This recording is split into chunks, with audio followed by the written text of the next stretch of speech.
Thank you. Appreciate it. Well, good morning, everybody. And Mary Pat and I are just thrilled to be back here. For us, this has been something that we've been involved in since the mid-1990s, when I became involved with a youth substance abuse disorder treatment center in our hometown called Touts Village, which is in New York, was in New York City as well, and I learned from young men and women about this issue, and when I was in my early 30s. And it's just been an important thing to me and Mary Pat right from the beginning. And so Carrie is actually telling the story completely accurately. I was a little concerned that she was crawling towards me. But I got over that initial concern that would be generated by that and listened. And here's the thing that's most important about this as we talk about what we need to do as a country. There are people all over this country who need help. And there are people like Carrie, fortunately, all over this country who want to provide that help.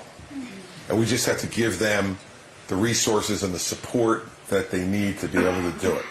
So we know that this crisis is impacting every family, every community in the country. We got more statistics back just this week that over 110,000 people have died of overdose in the last year. 110,000 Americans who lost their lives, of all ages, both genders, all races, all socioeconomic status. These are, I always like to remind people that those 110,000 people are sisters and brothers, their husbands and wives, their sons and daughters, their co-workers, their neighbors, their friends. They're not numbers. They're real people.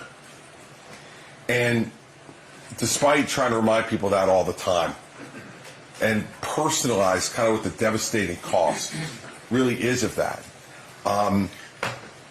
our national leaders just continue to fail to meet the challenge with the urgency that it deserves. And there's no other real way to put it. Now, look, part of this can be explained, by COVID, because we were starting to make progress. And COVID became the all-consuming public health challenge in this country for a period of years. But it's due to more than that, if we're honest with ourselves. It's also due to the continued stigma faced by people who are in the midst of active addiction. Addiction and even overdoses continue to be viewed by people as a personal failing, a result of the lack of willpower or of ignorance or of some character defect. And sometimes we hear people say it explicitly, but often it's just a look. And for people who are in active addiction or for people who are in recovery, they know what I'm talking about. They know the look. And too many of our public policies continue to be funneled through that misperception, that this is somehow a character failing, that this is somehow a choice. We have to work on the misperceptions. Because if we don't get to that, we're never going to get to a place where we can really save lives at a large scale. So, as I said, for nearly 30 years now, I learned about those issues and continue to learn. And Touts Village was a huge part of my education in that. And a great guy named Father Joe Hennon, who started Touts Village in New Jersey and made it a place where children could come to be treated. And as governor, I made it my mission to not let, kind of the political view of this rule in our state. And we were all about trying to get barriers out of the way each and every day, not only through the programs we put together, but most importantly about the way we talked about it. And I mean we. Not just me, but it was a requirement for anybody who's going to work in my administration, that they had to learn about this and they had to view it in a much different way. And I didn't care whether you were in the Attorney General's office or whether you were in Human Services or Department of Health or whether you're in the Department of Education. All those places that people wouldn't necessarily, except for the Department of Health, associate with this. But every one of those places runs into it.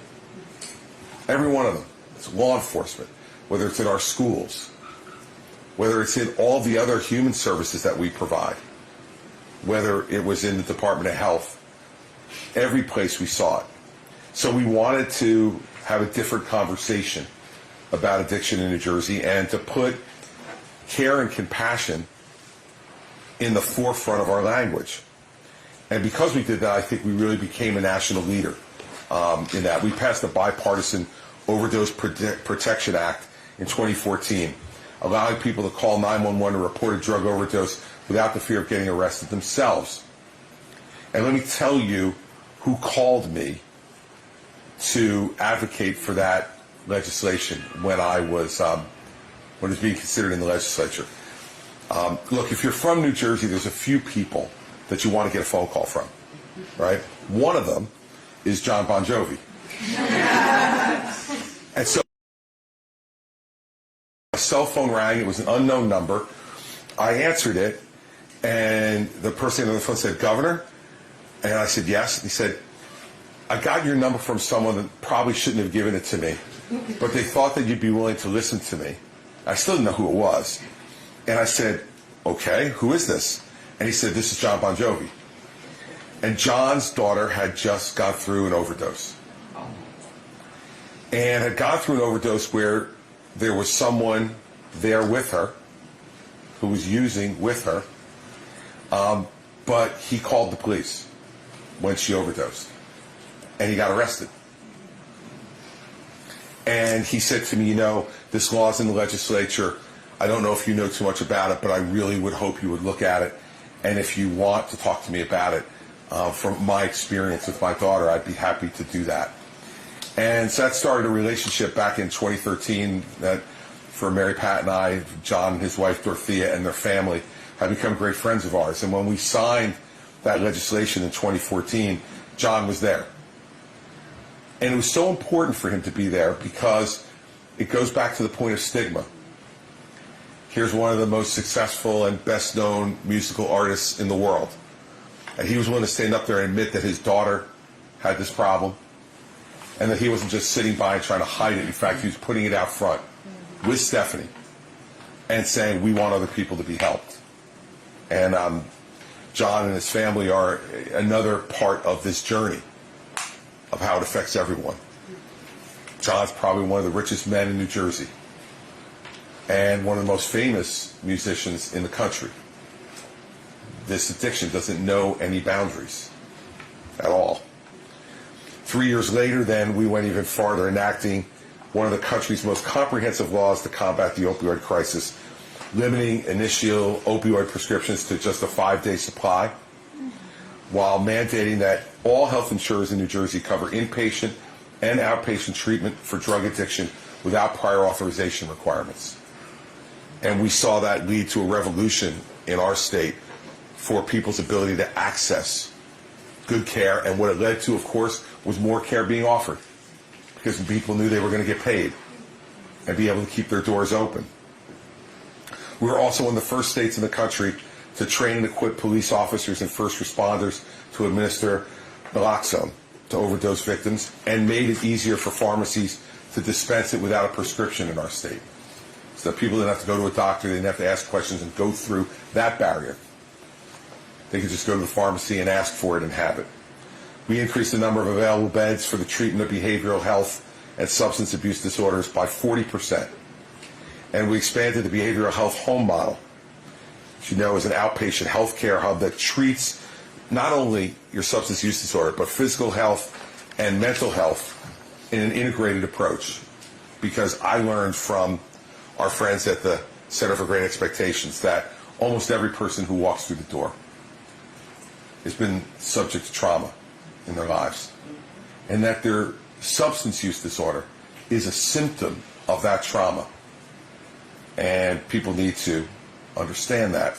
We also expanded the use of drug courts in New Jersey, giving first-time nonviolent offenders the opportunity to get treatment rather than serving time in jail. And that made a huge difference in our state as well.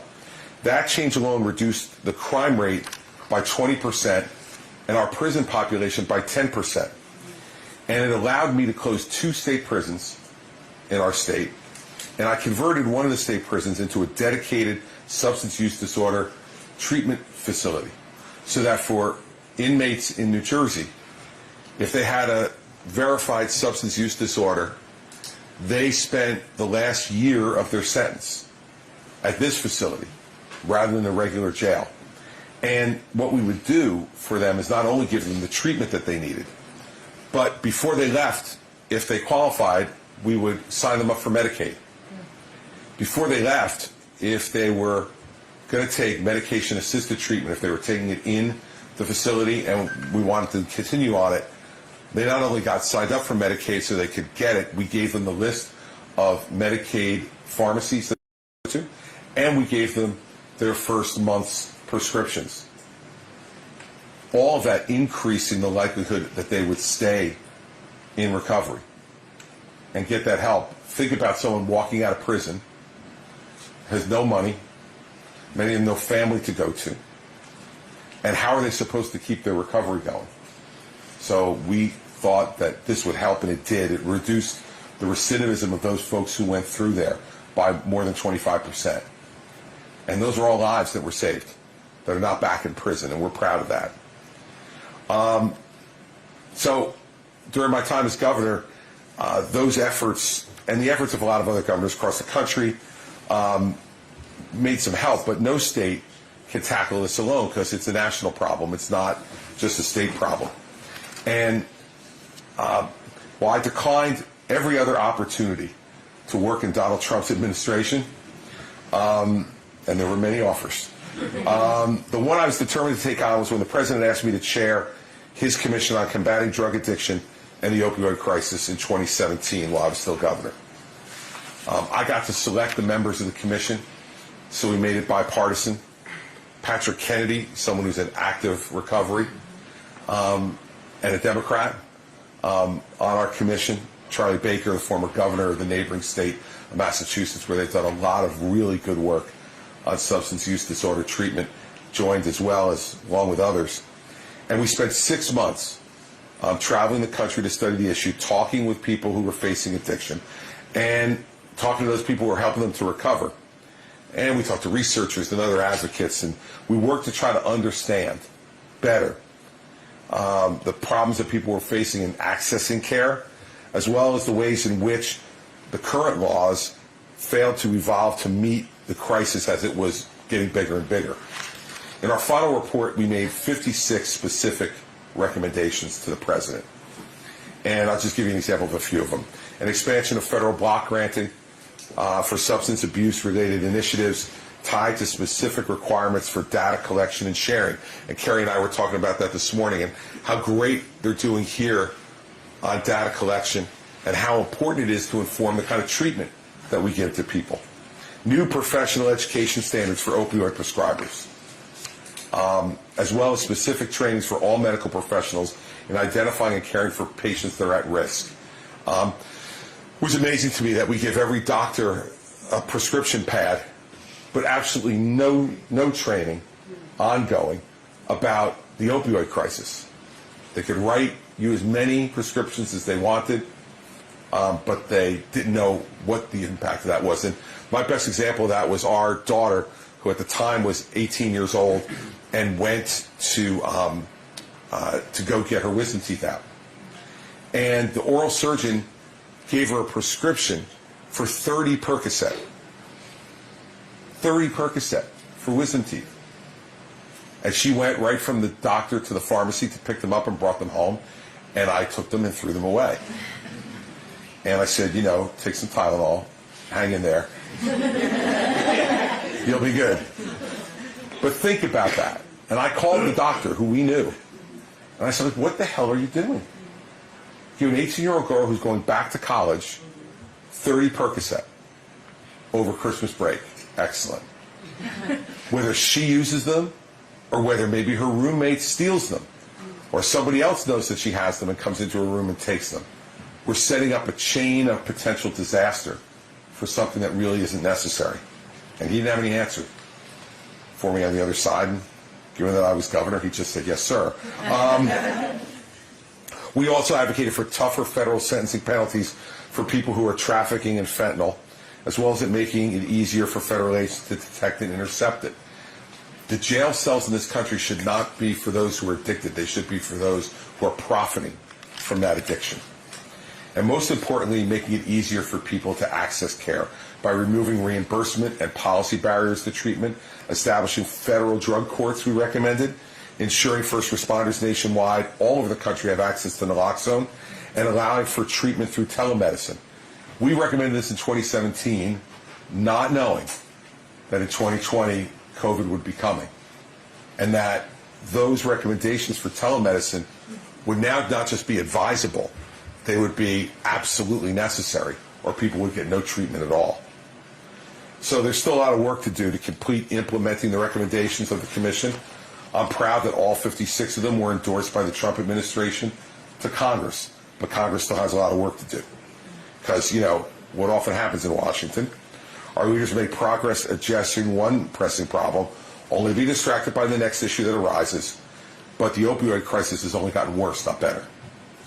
In fact, what we've seen in the 6 years since the report was issued was that while we had, right after Congress passed the Support Act, some initial real good progress, and even here in New Hampshire, you had a year or two when addiction overdose deaths went down.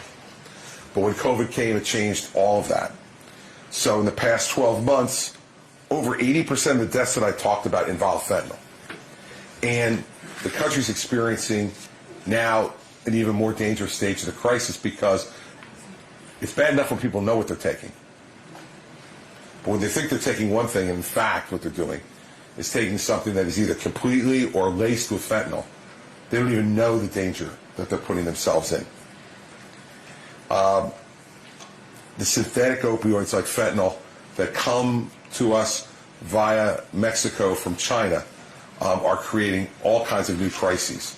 And now, because street drugs, normal street drugs, are being laced with fentanyl, people don't even know what they're going to have to deal with when they're making a deal with someone who is profiting from trying to hurt them. They're calling this now a polysubstance use crisis.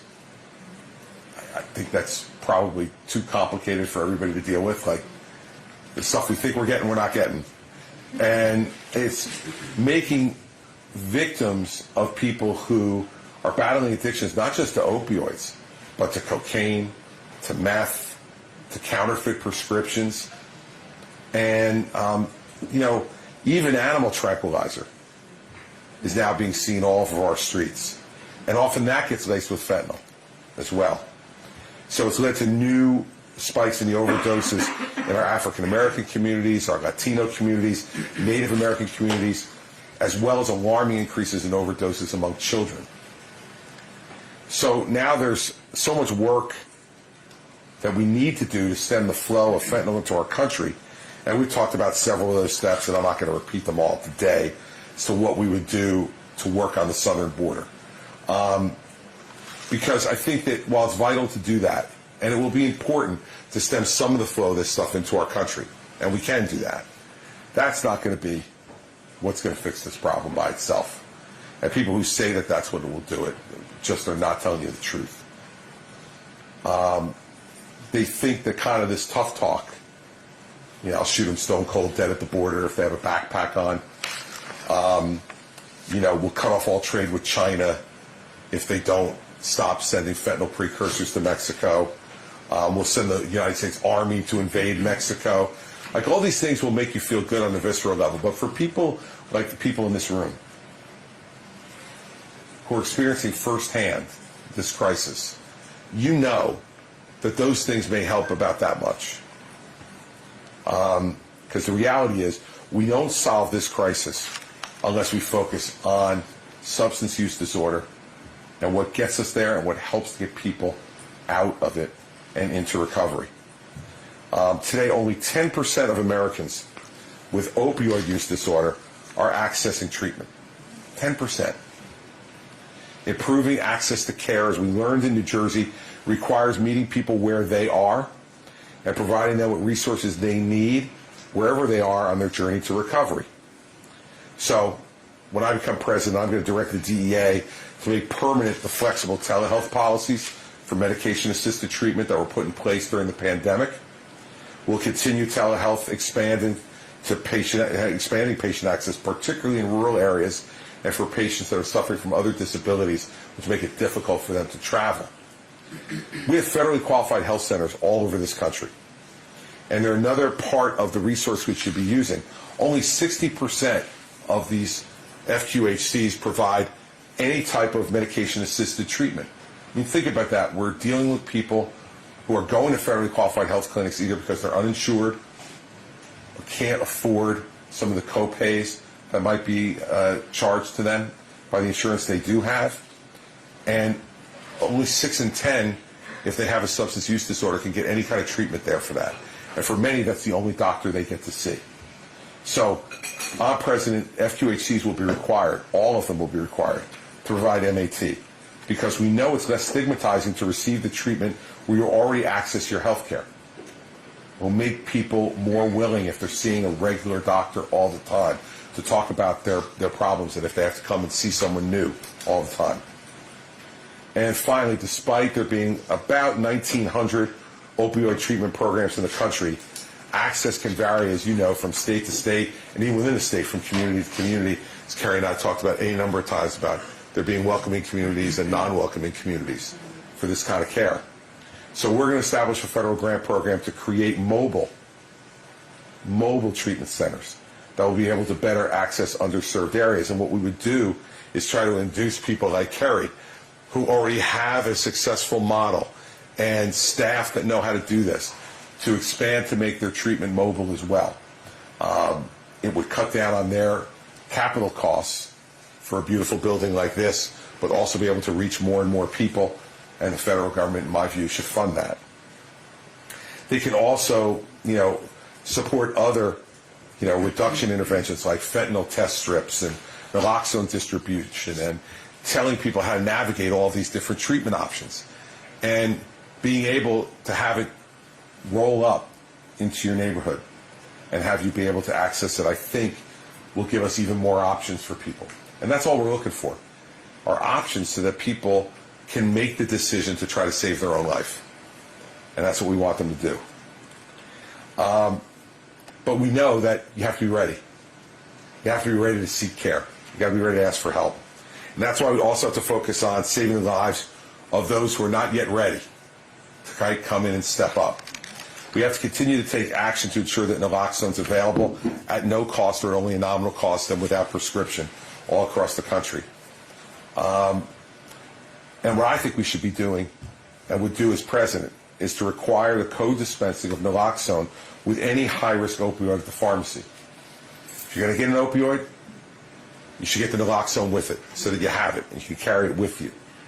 So that if something happens, either intentionally or unintentionally, the ability to save your life is right there in your pocket, in your glove compartment, in your purse, wherever you would keep it, so that it's with you all the time. It's also imperative to improve data sharing, to create a better understanding of the overdose deaths and treatment, to identify core geographical regions where the need is the greatest, because we know that it changes based on demographics across the country. Well, this is one of those 56 recommendations. It still takes 6 months for the CDC to provide accurate overdose data. We've been told for decades that it's just too difficult to more accurately track and understand. But wait a second. During COVID, we were getting information daily on new hospitalizations, new infections, and new deaths, right? We can remember watching CNN or any of the other news stations, and in the bottom corner of the screen, they had the running tab of the information. So if we could do it for COVID, why can't we do it for this? And how great would that be in terms of being able to analyze where the problems are and what the nature of them are, and to increase public awareness? of just how devastating this is. I mean, if we keep saying that these things are too hard, what we're saying is that working harder at this is too much, and that the lives that we're losing are not worth it. And I'm sorry, I just don't believe that. I believe every life is a precious gift from God. And no matter what condition you find that life in at any moment, it is still the same precious gift. You know, Republicans say we're the pro-life party. Well, we better be pro-life for the whole life then. Now, if you're pro-life just for the 9 months in the womb, now, well, I have never carried a child for 9 months, so I defer to all of the women in this room who have. I will tell you that I think it gets even more complicated when they come out. Right? A lot more complicated. And we need to recognize that a 16-year-old young woman laying drug addicted on the floor of the county lockup is a precious life. That the 35-year-old lawyer who gets addicted to painkillers and is throwing his life away, that's a precious life.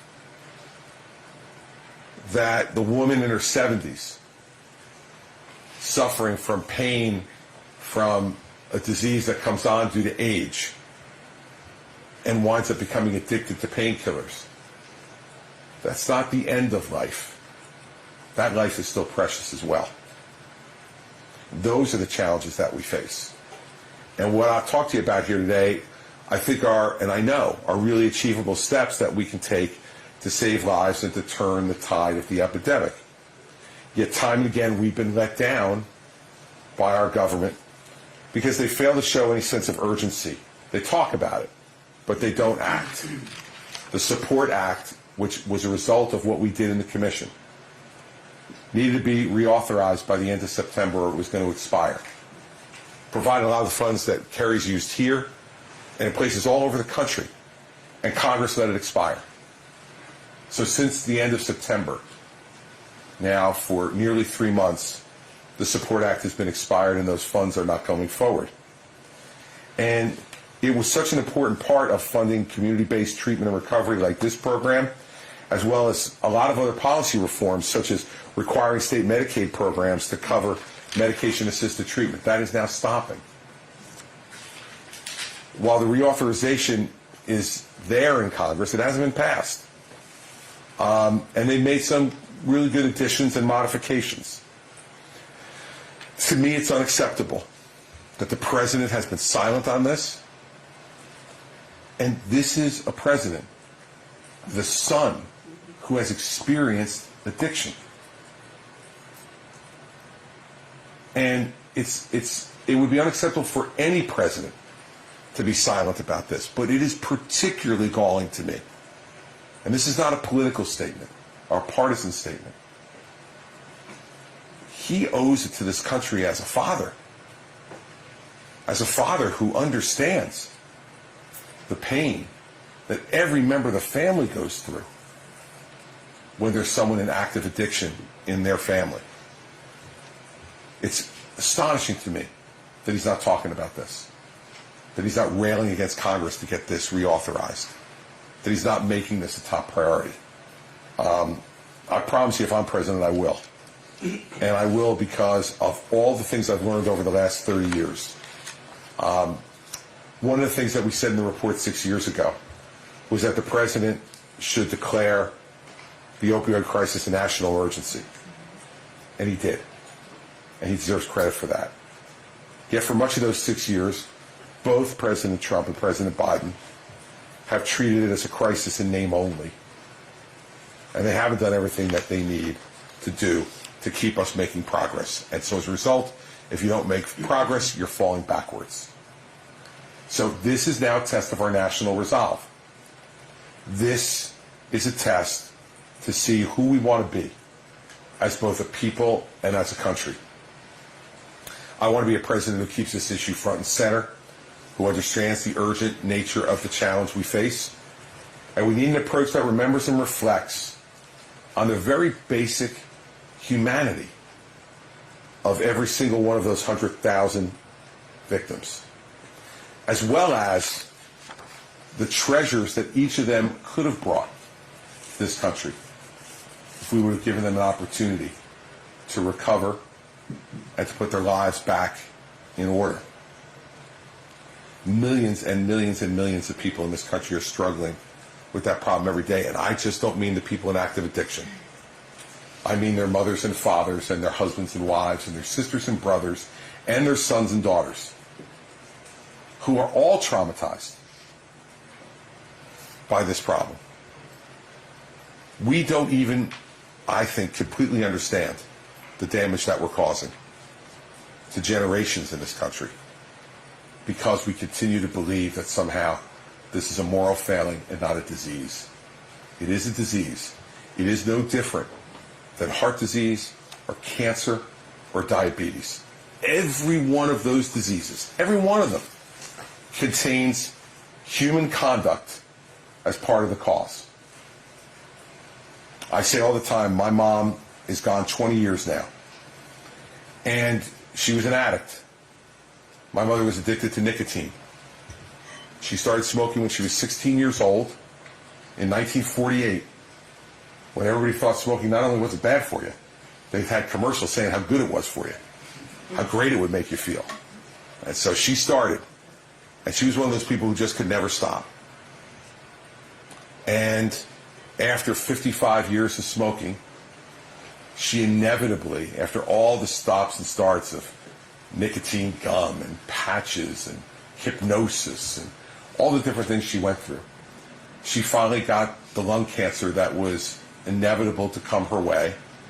And by the time they found it, it had spread throughout her entire body, to her brain, to her kidneys, to her liver. And so by the time she was diagnosed, she lived for only 3 more months. And when she was dying, she said to me, "You know, Chris, the worst part of this is I did it to myself." How many people in this country are living with that guilt because we're not helping them? And by helping them, I mean we're not telling them it's okay to ask for help, that we're not going to judge them if they ask for help, that we're not going to look down on them if they ask for help, but that in fact we're going to embrace them.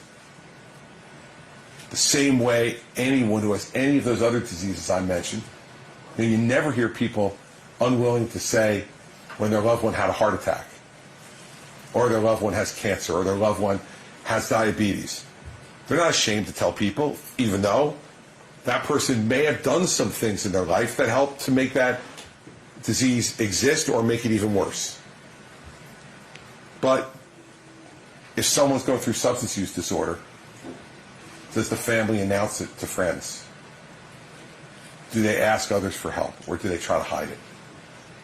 And does that shame lead ultimately to those people often not being able to get the help they need to recover? We have so many things at our disposal to help people who have this disease get to the other side and have a pathway day by day by day to deal with their addiction through recovery and through renewing their lives in a brand new way. I can't imagine that being the richest and freest country in the world, that we're not going to focus on this and try to save the people of this country who are suffering.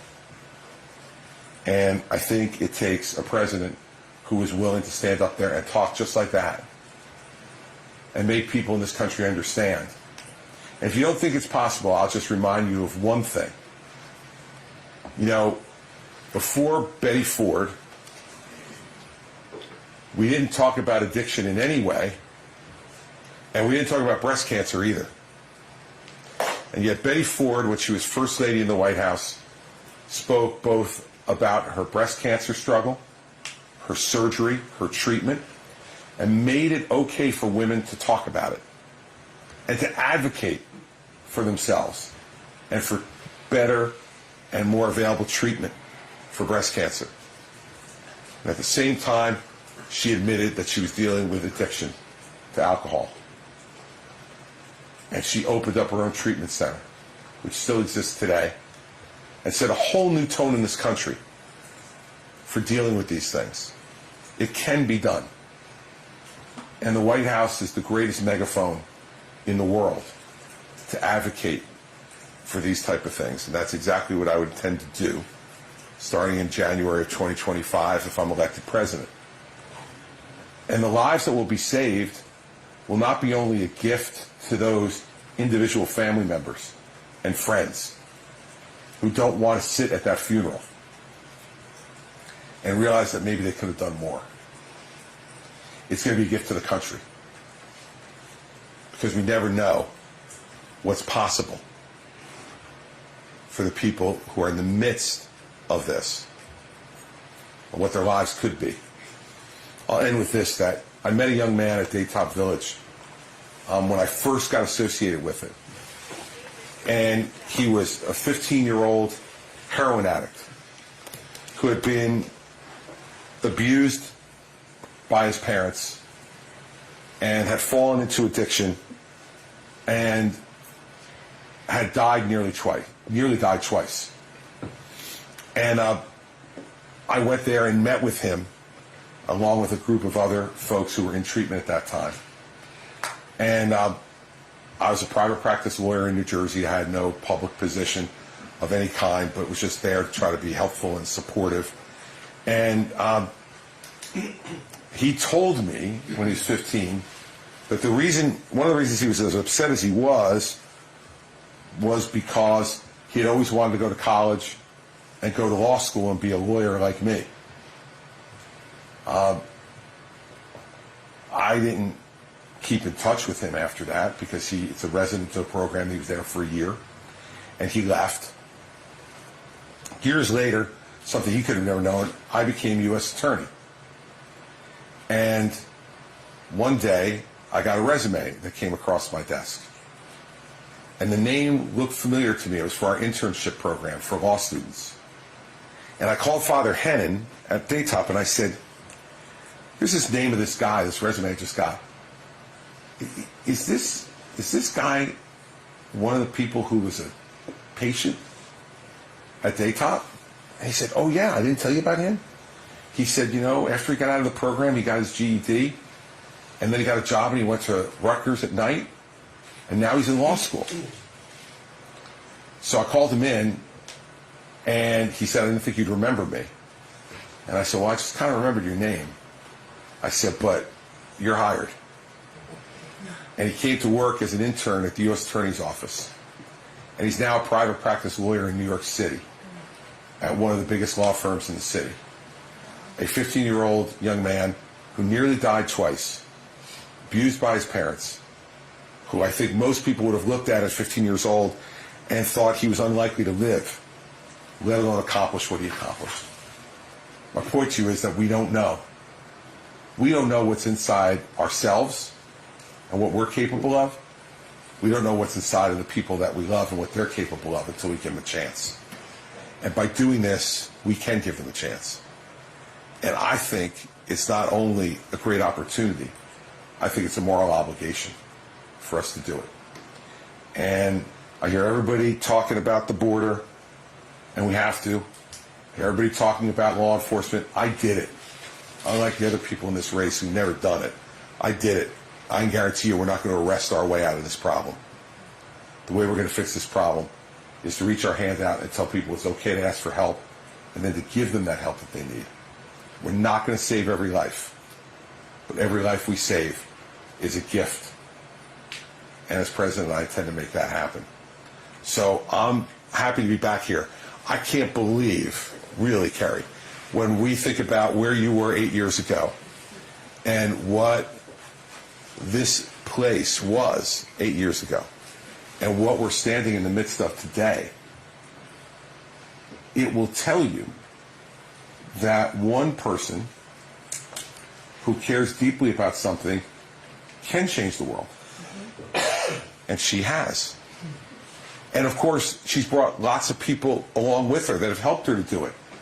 But without her, it wouldn't have happened. It has to start with someone. That's what leadership is. Leadership is about inspiring others to follow and to help and to be a part of the solution. And when I look at this place and the other facilities that you have in this city, it is an absolute testimony to the power of moral leadership. Leadership that's based not on personal gain, but leadership that's based on helping others, on working on something bigger than your own self-interest. And that's what she's done ever since she was crawling through those tables to come and see me. Maybe not the most elegant start to our relationship, but one that I know Mary Pat and I are really happy that we still have 8 years later. And I thank you all for coming this morning, listening, but more importantly, I thank you for what you're doing. Whether you're someone who's currently in recovery, I thank you every day for doing what you do to get to the next day. And if you're someone who's a family member of those people, I thank you for your strength and your love for those folks. And know that it's unconditional. And for those who work here, I thank you for doing what you're doing every day to help save lives. And for those of you who support the work here with your labors or your financial support, you are doing great things for people that you may never meet and certainly will never know well. But know that what you're doing is an extraordinary, extraordinary gift to this community and to our country. So thank you all for being here and for participating the way you do. I appreciate it. Thank you so much. Thank you. Really great. Really, really great. Thank you. Are you taking questions? I don't know if I don't know. Am I? I have three. I want to thank Sure. you again. I want to. I'm happy to. Especially for your policy and for keeping this front and center. And if you wanted to invite the group, if you do go to the White House, we would be happy to go to. And then the other thing was... Carrie's angling for that Lincoln bedroom overnight. I do. We have a gala March 23rd, 2024. If you want to get me in touch with John Bon Jovi, that would be and then it is not SUG related. I have said the other thing that I'm going to ask every candidate for the rest of this time and for this season is, if you're elected to president, I'm going to ask this to all candidates, what are you going to do about daylight savings time?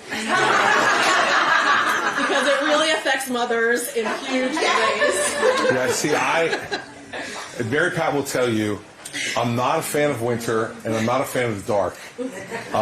And so, yeah, I think you know what I would do. Okay. All right? Being not a fan of winter or the dark, I think you know what I would do. Yeah, but I'm happy to take a couple of questions that people want to ask. Yes, ma'am. Hi, I'm Cora Hoppy from Rochester Child Care. I'm the executive director right now. Hi, Cora. Very awesome. I'm very fortunate. I get to live down the street from Carrie. We hang out often. One of the biggest barriers we're facing right now is child care. Right now, we're going through a market failure, and between watching my staff watch children have to leave because parents can't afford to pay, people working within the field are not getting paid enough as well. On a New Hampshire level, we put a lot of money into child care, $6.5 million for the scholarship system, $15 million for the workforce. On a federal level, what would you do for child care? Yeah, look, I think it has to be a part of the package I just talked about, because you can't, and that's why I pointed to the Center for Great Expectations model to Kerry, because what's there is they start when mothers are expecting and are in active addiction. So they're treating them, they take them through childbirth and through child care. And we have to see all this as a continuum of care. You can't isolate it. And because one of those pieces comes missing, the rest of it all falls apart. So to me, it would be part of the block granting that I talked about. And then give it to governors, because I really do think when you watch what Governor Sununu has done here, he's done really good work in this area. And he knows it better in New Hampshire than I would know it as president. And being a governor, I know that I know New Jersey better than anybody in Washington knows it. And if you give governors the ability to have that money from the federal government and then to use it the way their state needs it the most. Now, in some instances, they have enough to deal with parts of this problem in their own state budget, but in others there are holes. So let them make that decision. So to me, childcare would be a part of that block granting issue and allow them to use it on that if they feel like that's where there's a desperate need in their state at the moment. So I would turn that over to governors to make that decision, but give them increased funding and a block grant for them to decide exactly how they want to use it. Because, as president, I'm going to come back here because Kerry will make me. But I won't be here as often as Governor Sununu could be here. And you won't see me as much as you might see him and be able to impact what he's doing. And that's why I think giving the money to them in a way where they get to decide allows you to have influence on them on how they decide. Try to have influence on how they decide in Washington. Forget it. There's no chance you're going to be able to get to do that. So that's why I would do it that way. And I think it's an incredibly important piece of it, because if you have mothers or fathers who are in recovery and are trying to deal with that and deal with supporting themselves, but can't get affordable child care, one of those two things or both are going to fall off as well. They're either not going to be able to work anymore, and or they're going to be so despondent over that failure that it's going to push them right back into active addiction. And so we can't leave that piece out. So I'm glad you're doing what you're doing. Other questions? Yes, ma'am? Hi. I am a resident of Abby's Place, and thank you for your time today. It was really nice. What do you plan on doing about housing, expanding housing for eligible parents, moms with children? Because we're only a limited time here at Abby's Place, so that sets a huge barrier for if we are on current housing lists, wait lists, which tend to exceed our time here at the transitional housing.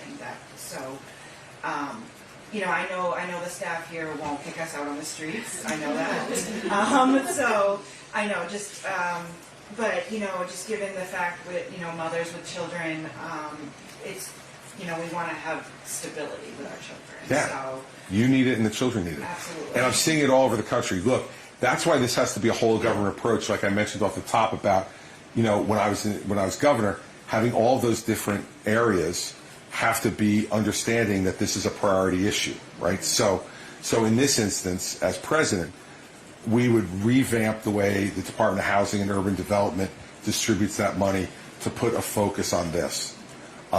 There's a lot of old legacy programs there that just aren't relevant anymore, or at least not as relevant as what we're dealing with in this crisis. And so what I would do is appoint a Secretary of Housing and Urban Development and say to him, like I said to my Commissioner of Human Services, who provided that type of support, and our Commissioner of Community Affairs in New Jersey, who dealt with housing. I said to both of them, you have to figure out a way to start to deal with this housing issue inside our own state. And in those, we were dealing with people who are in recovery and the developmentally disabled. Those were the two areas where we had real crisis on housing in New Jersey when I became governor, and what we then started to focus on. So you have to make it a focus for those folks and change some of those old legacy programs which just aren't as necessary anymore. Now, look, when you do that, you're going to take some people off, because there still are some people in those old legacy programs. But government has to move on to the crises. First, you've got to deal with the crises, and I think the way to deal with that is to reallocate the funding that we have in housing right now, and reallocate it much more to deal with those two, because I see both those groups are still a huge problem across the whole country. Those who are in recovery and those who have developmental disabilities, because those people, in my view, should not be institutionalized. They can live and do well in the community, and for our folks who are in recovery, they need to be in the community. One, to take care of their children and make sure their children are educated, and two, for them to have the interaction they need to keep their recovery strong. And so that's the way I would deal with that. Thanks. Yes, sir. Hi, Chris. I was lucky enough to be one of those that testified at your commission in Washington. And I'm wondering, I didn't hear you mention prevention. Tell me what you would do to prevent all of this, the youth. Well, look, I think that starts with families and not with government. And so I think that there's got to be more discussion, and we need to foster that discussion by the way we talk about it inside families about the dangers of these choices that get made. The other part of it, too, is for us to be talking about it much more than we talk about it in schools, and in a much different way than we do right now. My view is that what we should be doing is to be talking to kids and letting them know, especially those who have a family history, that matters. That if there's history in your family of addiction of any kind, that you're more prone to it. And you have to be even more careful. I don't think we talk about that nearly enough in our schools.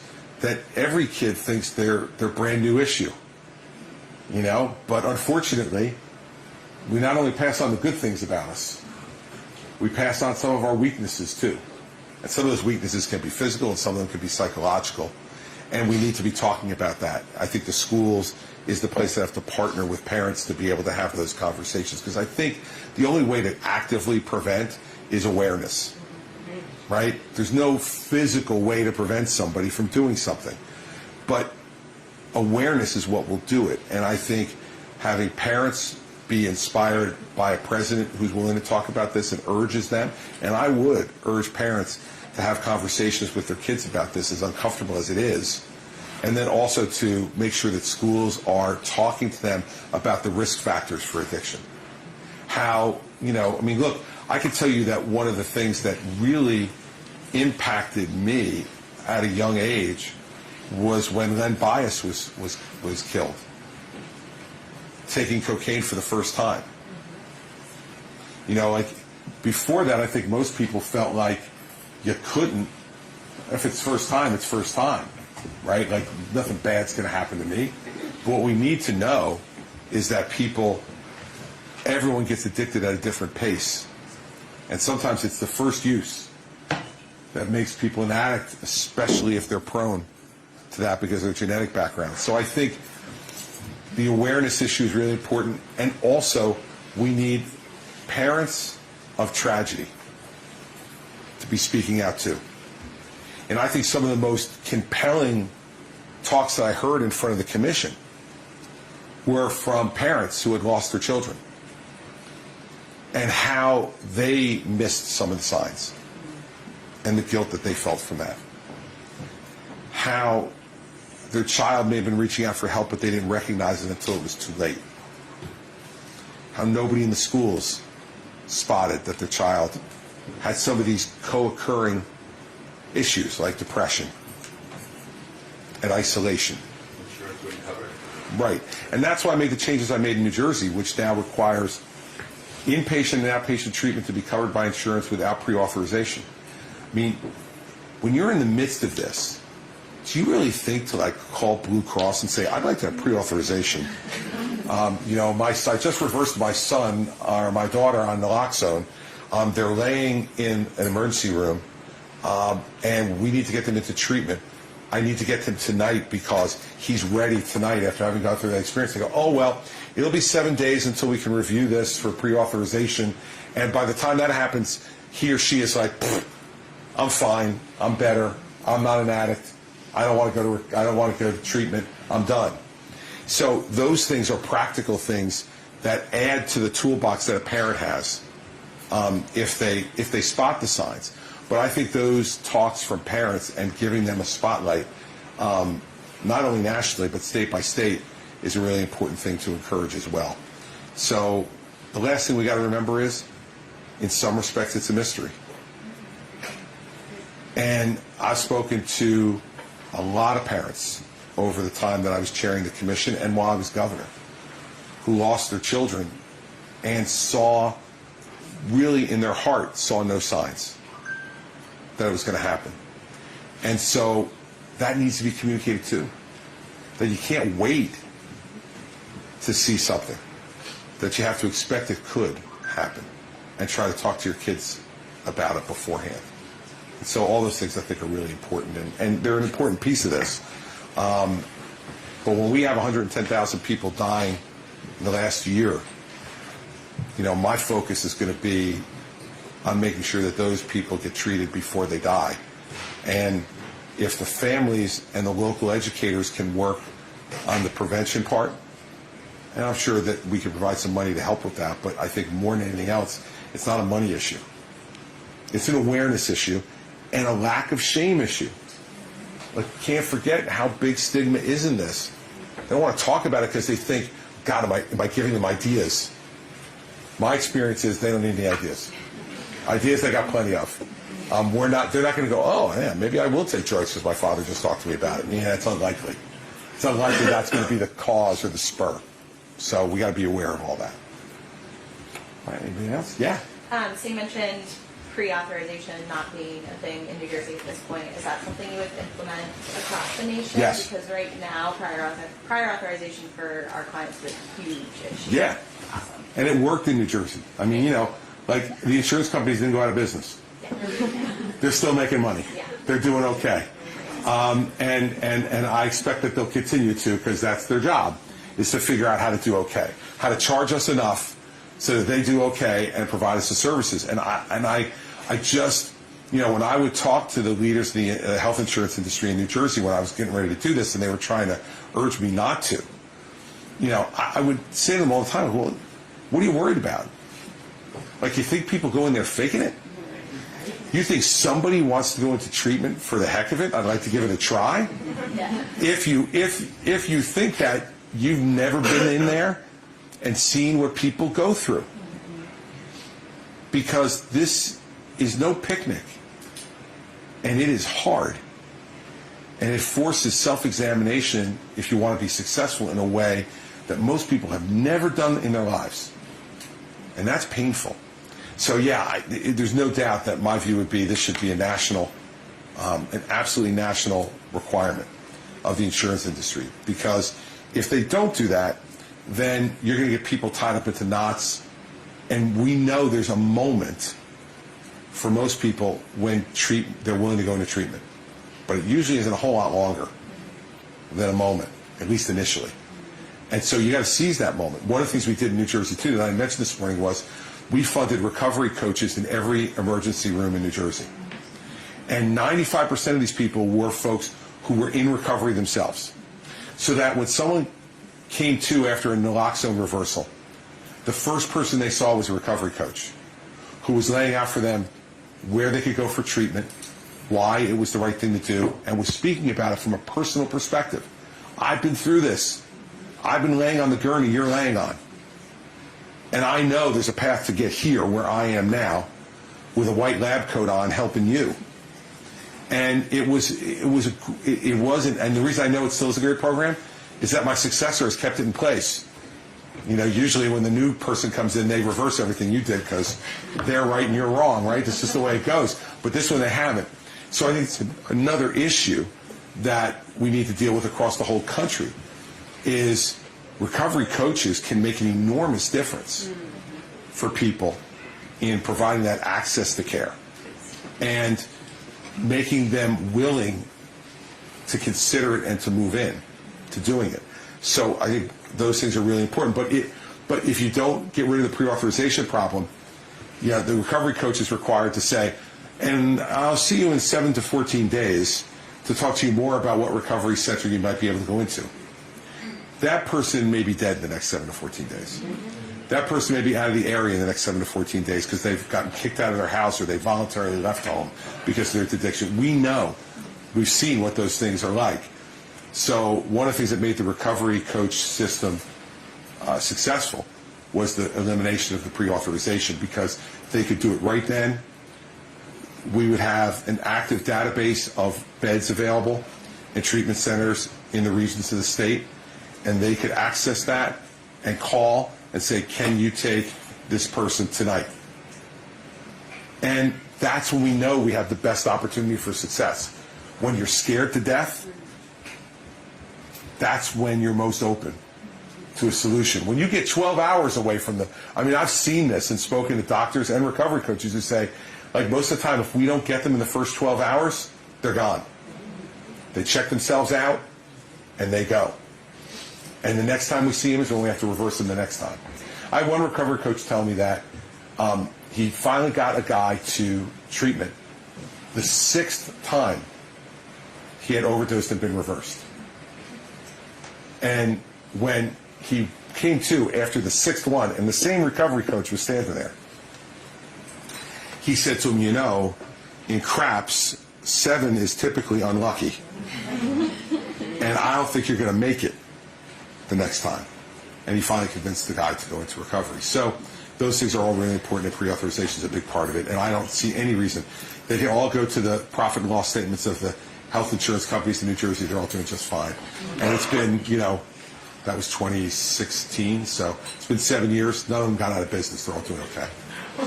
So thank you all for having me this morning. Thank you for your questions. Thank you. But more importantly, for those of you, and I think everybody in here has something to do with this place and with this issue, don't give up. Don't give up. There are a lot of people out here who love you and care about you and want you to recover, and a lot of people who honor the folks who are helping to support your recovery. And I'm one of them. So thank you very much. I appreciate it. Thanks, Beth. Thank you. You're doing great.